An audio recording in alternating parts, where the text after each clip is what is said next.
Hi there everyone, welcome to my channel. So in this video guys, we will talk about how to take care of our teeth. Before we start, I would like to say thank you so much to all my viewers, silent viewers, and supporters in my channel. Thank you for watching my videos. If you are new with my channel and then you like this video, please hit the like button.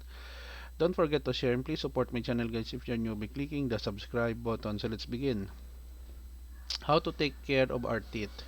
Taking care of our teeth is essential for maintaining good oral hygiene and overall health. Here are some tips for proper dental care. Number 1. Brush regularly. Brush your teeth at least twice a day, preferably after meals. Use fluoride toothpaste and a soft brittle toothbrush.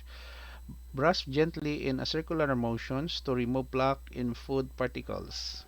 Number 2. Floss daily. Flossing helps remove plaque and food debris from between your teeth and along the gum line where your toothbrush may not reach. Number 3. Use mouthwash. Rinse your mouth with a antimicrobial mouthwash to kill bacteria and freshen your breath. Look for a mouthwash that contains fluoride for added protection against cavities.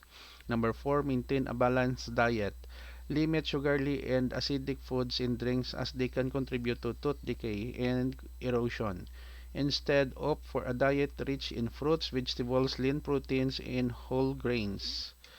Number 5, drink plenty of water. Water helps rise away food particles and bacteria, and it also helps stimulate saliva production, which is crucial for neutralizing acids and remineralizing tooth enamel. Number 6, visit your dentist regularly. Schedule regular dental checkups and cleanings every 6 months or as recommended by your dentist. These visits allow your dentist to detect any issues early and provide professional cleaning to remove hardened plaque tartar that cannot be removed by brushing and flossing alone. Number 7, quit smoking. Smoking can stain your teeth, contribute to gum disease, and increase your risk of oral cancer. Quitting smoking can improve your oral health and overall well-being. Number 8. Protect your teeth. Wear a mouth guard during sports activities to prevent dental injuries and use a night guard if you grind your teeth while sleeping. Number 9. Practice good oral habits. Avoid biting hard objects like ice or using your teeth as tools to open packages as this can damage your teeth. Number 10. Pay attention to changes. If you experience tooth pain, sensitivity, bleeding gums, or any oral dental issues, don't ignore them. Seek prompt dental care to address the problem before it worsens. By following these tips and maintaining good oral hygiene habits, you can keep your teeth healthy and beautiful for years to come.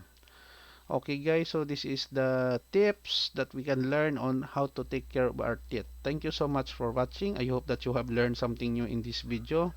If you like this video, please hit the like button. Don't forget to share and please support my channel guys if you are new by clicking the subscribe button. See you in the next video tutorial guys. This is your friend Jake saying bye bye for now.